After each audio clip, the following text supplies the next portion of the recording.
اللہ کے نبی کو اس لیے فکر تھی، اذ کنتم اعداء فالف بین قلوبکم فاصبحتم بنعمتہ اخوانا وکنتم علی شفا حفرۃ من النار۔ قرآن حکیم میں دیکھیے، وکنتم علی شفا حفرۃ من النار، تم دوزخ کے کنارے پر کھڑے ہو گئے، گناہوں کی وجہ سے، معصیت کی وجہ سے، نافرمانی کی وجہ سے، شرک کی وجہ سے، ظلم کی وجہ سے، زیادتی، دوزخ کے کنارے پر کھڑے ہو گئے۔ وَكُنْتُمْ عَلَى شَفَا حُفْرَةٍ مِّنَ النَّارِ فَأَنْقَذَكُمْ اللہ کے نبی ایسے پکڑ پکڑ کے واپس، ادھر آ جاؤ، ادھر آ جاؤ، اللہ کی رحمت کی طرف آ جاؤ، اللہ کی بخشش کی طرف آ جاؤ، اللہ کے قرب کی طرف آ جاؤ، اللہ کی محبت کی طرف، ادھر آ جاؤ، ادھر آ جاؤ۔ یہ ذمہ داری تھی پیارے پیغمبر صلی اللہ علیہ وسلم، اس لیے ساری انسانیت کے لیے رو رہے تھے، صرف رسول اللہ صلی اللہ علیہ وسلم اپنی امت کے لیے نہیں، امت کے لیے تو روتے ہی رہے، مگر جس امت کے لیے روتے رہے، آج وہ امت رحمت کائنات صلی اللہ علیہ وسلم کو روزہ انور میں رلا رہی ہے، ہنسا نہیں رہی، رلا رہی، مسلسل رلا رہی۔ جب میرے اور آپ کے اعمال ان تک پہنچتے ہوں گے، اور جو اعمال اس وقت امت کر رہی ہے، کیا دیکھ کر رحمت کائنات صلی اللہ علیہ وسلم کے چہرہ انور پر خوشی آتی ہوگی یا غمی آتی ہوگی؟ امت کن کن اعمال میں مبتلا ہے، مسلمان کن کن اعمال میں مبتلا ہے؟ 90% وہ اعمال امت کر رہی ہے کہ جن کو دیکھ کے حضور مسلسل رو رہے ہیں، مسلسل رو رہے ہیں، مسلسل رو رہے ہیں۔ جو آمنہ کے لال کو رلائیں گے، کیا کل قیامت کے دن آمنہ کے لال ان کی سفارش اور شفاعت کریں گے؟ سفارش اور شفاعت کریں گے؟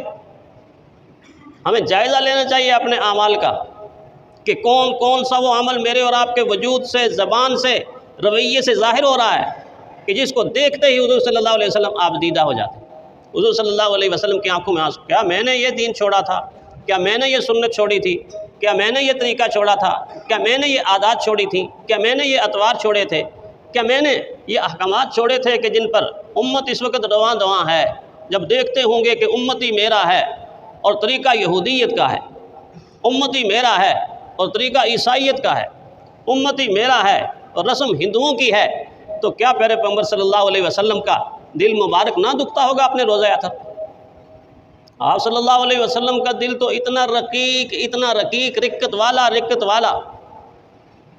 کہ عبداللہ ابن مسعود رضی اللہ تعالیٰ عنہ سے حضور نے فرمایا، عبداللہ جی اللہ کے نبی، آج جی چاہتا ہے آج سے قرآن حکیم، آپ سے قرآن حکیم کی تلاوت سنوں۔ اللہ اکبر، کتنا بڑا مرتبہ اور مقام ہوگا۔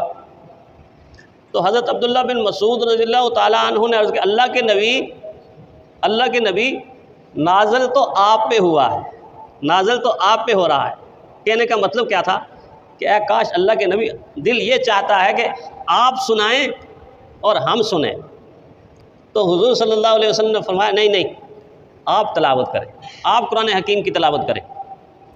عبداللہ بن مسعود رضی اللہ تعالیٰ عنہ نے قرآن حکیم کی جب تلاوت کی شروع کی تو اس آیت پر پہنچے، فَكَيْفَ إِذَا جِئْنَا مِن كُلِّ أُمَّةٍ بِشَهِيدٍ وَجِئْنَا بِكَ عَلَىٰ هَٰؤُلَاءِ شَهِيدًا۔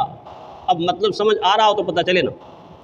فَكَيْفَ إِذَا جِئْنَا مِن كُلِّ أُمَّةٍ بِشَهِيدٍ، قیامت کا منظر ہے، آخرت کا منظر ہے، اللہ کی عدالت ہے، انسانیت موجود ہے، انبیاء کو بلایا جا رہا ہے۔ فَكَيْفَ إِذَا جِئْنَا مِن كُلِّ أُمَّةٍ بِشَهِيدٍ، وہ منظر کیسا ہوگا، وہ ماحول کیسا ہوگا کہ جب اللہ کی عدالت میں ہر نبی اپنی امت کے لیے گواہی دینے کے لیے بلایا جائے گا۔ اس وقت امتی تو تھر تھر کانپ رہے ہوں گے، اللہ کے مقربین بھی تھر تھر کانپ رہے ہوں گے، کسی کو آگے بڑھنے کی ہمت نہیں ہوگی۔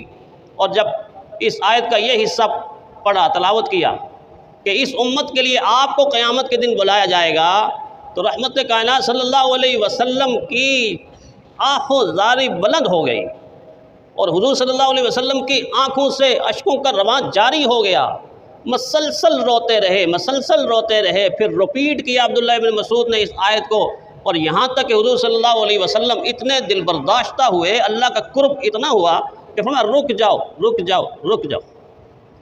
یہ حالت تھی حضور صلی اللہ علیہ وسلم کے قلب مبارک کی، رقت کی، نرمی کی۔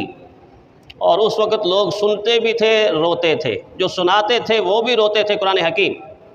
آج تو حالت ہی مختلف ہے، آج تو حالت یہ ہے کہ دل سوز سے خالی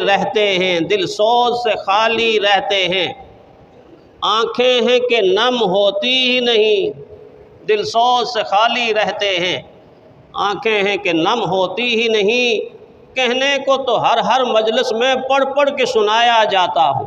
قرآن حکیم کہتا ہے کہنے کو تو ہر مجلس میں پڑھ پڑھ کے سنایا جاتا ہوں، دل سوز سے خالی رہتے ہیں۔ آنکھیں ہیں کہ نم ہوتی ہی نہیں، نم کیسے ہوں، سوز کیسے ہو کہ ہم پڑھتے ہی یہاں سے اوپر سے پڑھیں گے، گلے سے اوپر سے جب پڑھے گا تو پھر دل تو سوز سے خالی ہی رہے گا، آنکھوں میں تو نمی نہیں آئے گی۔ رحمت کائنات نے اس زمانے کی خبر دی تھی کہ ایک زمانہ ایسا آئے گا کہ میری امت کے لوگ قرآن تو پڑھیں گے لیکن یہاں سے پڑھیں گے، یہاں سے نہیں پڑھیں گے، دل سے نہیں پڑھیں گے۔ تو آج وہ بات ہی نہیں ہے، قرآن حکیم پڑھا جا رہا ہو پتہ ہی نہیں کیا پڑھا جا رہا ہے۔ اس آیت پہ بھی رحمت کائنات صلی اللہ علیہ وسلم آپ دیدہ ام عائشہ فرماتی ہیں بعض مرتبہ رسول اللہ صلی اللہ علیہ وسلم نوافل میں ایک آیت پڑھتے جاتے، آنسو بہاتے جاتے، یہاں تک کہ بلال کی اذان کی آواز بلند ہو جاتی، ساری رات رونا، ساری رات رونا، ساری رات رونا۔ صحابہ نے تو یہ صفت اپنائی تھی۔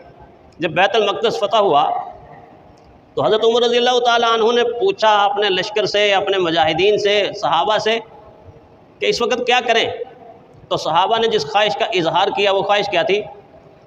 فرمایا آج اگر حضرت بلال کی اذان ہو جائے، چونکہ حضرت بلال نے حضور صلی اللہ علیہ وسلم کی رحلت کے بعد اذان کہنی چھوڑ دی تھی، مدینہ چھوڑ دیا تھا، دمشق چلے گئے تھے، اس لیے کہ جب کہتے تھے اشہد ان محمد رسول اللہ صلی اللہ علیہ وسلم تو پھر برداشت نہیں کر سکتے تھے، تڑپ کر زمین کے اوپر آ جاتے تھے، بے ہوش ہو جاتے تھے، اذان چھوڑ دی تھی۔ تو وہاں حضرت عمر سے عرض کہ آج اگر حضرت بلال کی اذان پہلے بیت الحرام میں گونجتی رہی، مسجد نبوی میں گونجتی رہی، اگر آج بیت المقدس میں گونج جائے تو حضرت عمر نے درخواست کی، حضرت بلال نے وہاں پہ پھر اذان دی۔ فرمایا جب اذان دی تو صحابہ کے لشکر میں ایک انسان بھی ایسا نہیں تھا کہ جس کی آنکھوں سے آنسو کا سیلاب نہ جاری ہو۔ جب حضرت بلال نے کہا اشہد ان محمد رسول اللہ صلی اللہ علیہ وسلم تو حضور کی یاد آ گئی، اللہ کے نبی کی یاد آ گئی، اور چیخ و پکار اور الہا و زاری اور آنسو کا سیلاب جاری ہو گیا۔ آج امت حضور صلی اللہ علیہ وسلم کے غم میں شریک ہونے کے لیے تیار ہی نہیں ہے۔ رحمت کائنات صلی اللہ علیہ وسلم کی یادیں مجھے اور آپ کو پکار کر کہہ رہی ہیں کہ اس امت کے درد میں شریک ہو جاؤ، نسل انسانی کے درد میں شریک ہو جاؤ، راتوں کو رو کے اللہ کو منوا لو۔ تم راتوں کو مسلوں پر رونا شروع کر دو تو پھر وہی فضا پیدا ہوگی کہ 313 1000 پر غالب آ جائیں گے۔ فضائے بدر پیدا کر، فرشتے تیری نصرت کو اتر سکتے ہیں گردوں سے قطار اندر قطار اب بھی۔ اب 313 اگر ہونے والے ہوں گے تو پھر اربوں پہ غالب آ جائیں گے۔ اللہ تعالی ہمیں حضور صلی اللہ علیہ وسلم کا یہ غم نصیب فرمائے اور حضور صلی اللہ علیہ وسلم کا یہ طریقہ ہماری زندگیوں میں آ جائے۔ وآخر الدعوانا الحمدللہ۔